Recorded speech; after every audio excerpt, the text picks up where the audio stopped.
I was standing in a shed in Holmes County, Ohio, watching a man press oil out of seeds he grew himself, and I asked him where he bought his fuel.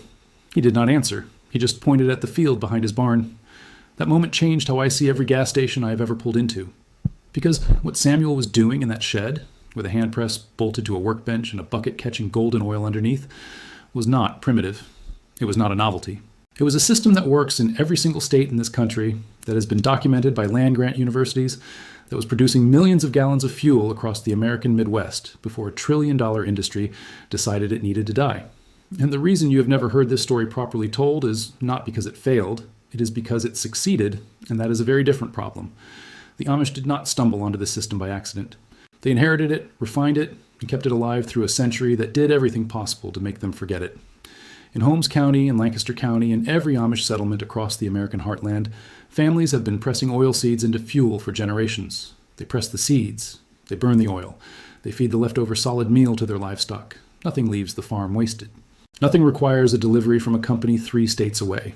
The animals are healthier. The soil is improving from the deep root systems of the crops themselves, and the family is not dependent on a price decided by people who have never set foot on their land. That is the system. It sounds simple because it is simple, and it was declared an outrage against common sense by people who had a great deal of money invested in making sure you believed them. To understand what was suppressed and why, you have to go back further than most people expect. The engine that runs on this fuel was not designed for petroleum. The man who built it, whose name is now synonymous with a petroleum product, specifically designed his engine to run on vegetable oil because he believed that farmers should be able to grow their own fuel. He demonstrated it publicly at a world exhibition running on peanut oil, and he believed that his invention would set the farmer free from dependence on centralized energy. That was the original design. That was the intended relationship between the machine and the land. What happened to that vision is a documented history of lobbying, price wars, budget manipulation, and deliberate suppression that cost American families generations of energy independence. Understanding it is not a conspiracy theory. It is reading congressional records and university archives and the internal memos of oil companies that have since been published and verified by major investigative outlets. By the late 1930s, a company in the American Midwest had done something remarkable. They had built a working network of fuel stations selling ethanol-blended motor fuel made from American grain. Farmers were buying it. Everyday drivers were buying it. The economics worked for the people growing the grain and for the people filling their tanks. The fuel performed. The engines ran clean. And then the most powerful oil corporation in American history dropped the price of their product below cost. Not because it was cheaper to produce, but because they could absorb losses for years, and a startup running on grain could not. They also ran a coordinated political campaign that killed dozens of bills in state legislatures and in Washington. The plant closed, not because the fuel failed, because it was deliberately strangled by a competitor that understood exactly what farm fuel could do to their business model if it was ever allowed to reach scale. What happened 3 years later is the detail that should stop you cold. The country entered a wartime crisis and desperately needed synthetic rubber, and the government reopened the exact same grain fuel plants they had helped destroy. The same infrastructure, the same chemistry, the same crops. They needed it when the survival of the nation was on the line, and it delivered. By the mid-40s, the majority of synthetic rubber produced in America came from Midwestern grain ethanol plants. The fuel the petroleum industry had called an outrage against common sense was literally keeping the war machine operational. And the moment the war ended, they shut every single plant down again. The infrastructure was dismantled, the knowledge was shelved, the farmers went back to buying someone else's fuel. That is not a theory. That is a budget decision made by men who understood perfectly well what farm fuel could do and decided it was more profitable for you never to find out. Now here's the plant that makes this system available in your state, regardless of where you live. The oilseed sunflower is not a garden decoration. It is an industrial fuel crop with oil content that more than doubles what soybeans produce, with a drought tolerance that allows it to grow in conditions that defeat other crops, and with a deep root system that improves the soil it grows in while it is alive. A farmer in western Wisconsin pressed enough oil from a single acre of sunflowers to power his equipment through an entire planting and harvest season. That is not a theoretical projection from an agricultural model. That is a documented field result from a working farm, confirmed and published by a university extension program. The seed cake left over after pressing is high-protein livestock feed. Nothing is wasted. The fuel comes out of the press. The feed goes to the animals, the roots enrich the soil. One crop does 3 jobs simultaneously, and the Amish have known this for longer than most of us have been alive. For those in cooler northern states, and I am speaking directly to everyone in Minnesota, Wisconsin, Michigan, Pennsylvania, New York, and Ohio, canola is your crop. Penn State Extension documented canola as a premier biodiesel crop for exactly this region, and proved it by running their own diesel tractors on canola-based fuel pressed from university farmland. The critical advantage for cold climates is that canola-based fuel stays liquid at temperatures that would gel soybean or animal fat biodiesel in your fuel lines.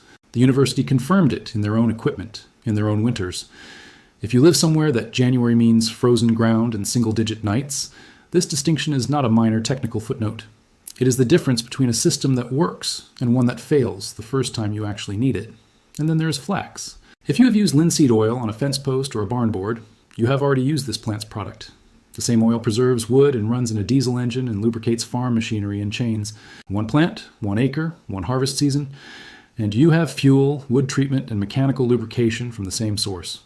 The Amish worked this out generations before any extension agent published a report confirming it, because they were paying attention to what the land could actually do, rather than waiting for someone to sell them a solution. Here is what this looks like for someone who does not own 40 acres and has no intention of farming. A 1/4 acre strip of oilseed sunflowers, the kind of strip most people use for nothing at all, along a fence line, down the side of a lot, behind a garage, will produce enough pressed oil in one harvest season to run a kerosene heater through winter, fill oil lamps for emergency lighting through every power outage, lubricate every small engine and piece of equipment in your garage, and blend fuel for any diesel engine on your property. A manual cold press bolts to any workbench. It has no motor, no electronics, no parts that fail under normal use. You feed dried seeds in one end. Clear golden oil drips out the bottom into a jar. The solid cake pushes out the other side. Samuel's press in Holmes County had been running for over a decade on the same day I watched it. Not one part replaced. The oil you press stores for the better part of a year in a sealed container kept away from direct sunlight. You press in the fall after harvest, and you have fuel and lamp oil through to the following summer. No freezer required, no chemical preservatives, just a sealed bucket in a cool corner of your basement. And the blend that makes people's eyes go wide when they see it for the first time is this. Mix a portion of raw pressed sunflower oil with standard pump diesel and run it in any diesel engine with 0 modifications. No conversion kit, no chemistry. Just pour it in. A diesel car tested on filtered vegetable oil showed a fuel economy difference of only 3 miles per gallon compared to petroleum diesel. 3 miles per gallon is the price of growing your own supplemental fuel. Most people would pay that without a second thought if they understood what it actually bought them. Now consider what happens at a neighborhood scale. 5 families on the same road, each planting a 1/4 acre of sunflowers. That is barely over an acre total across all 5 properties. They press the seeds together one Saturday afternoon in October. They split the oil 5 ways. Every family walks away with enough pressed oil to reduce their dependence on outside energy for the entire coming winter. The Amish do not do this as isolated individuals. They do it as a community because they understand that the system scales with cooperation. 5 families with a shared press and shared seed is a different calculation than 1 family doing everything alone. The financial data that frames all of this is drawn from a federal audit compiled over 3 decades.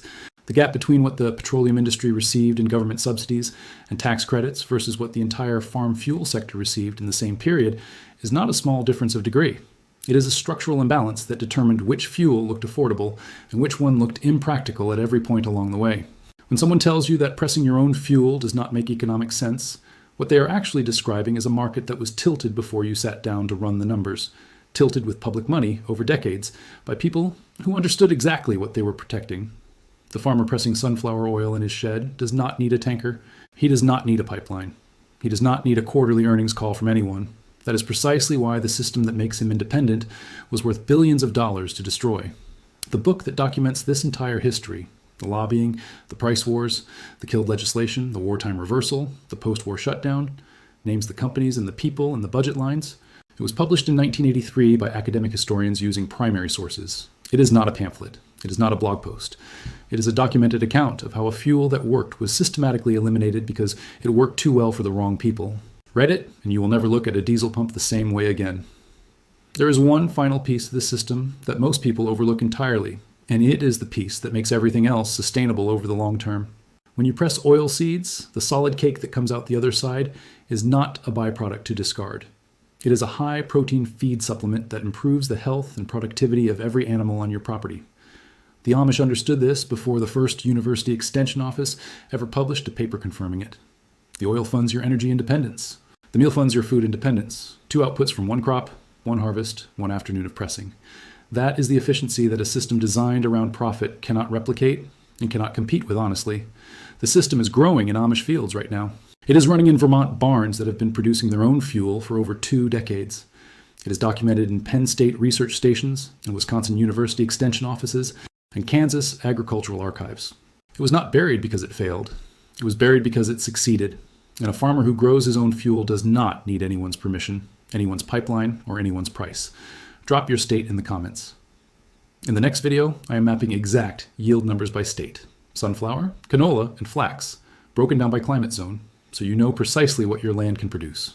Subscribe, because the next video connects this fuel system to a building material that was federally defunded in the same decade. AgRoll opened its doors, and when you find out what that material is and who killed it, this video is going to feel like the introduction.